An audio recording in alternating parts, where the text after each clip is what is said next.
She's a strong woman. Not just the kind who holds it together in public. She's the one who holds everyone else together too. She shows up when she's tired. She smiles when she's hurting.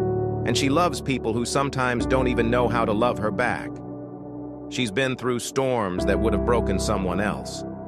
But here she is, still showing up, still fighting, still standing. Strong doesn't mean cold. It doesn't mean she never cries. It means she keeps going anyway. She's the backbone, the soft place to land, and the reason things don't fall apart. If you've got a strong woman in your life, don't just admire her strength, protect her peace, because even warriors need rest. If this hits home, comment, "She is me," or share this with the person on your mind, and don't forget to follow, because this page is for you.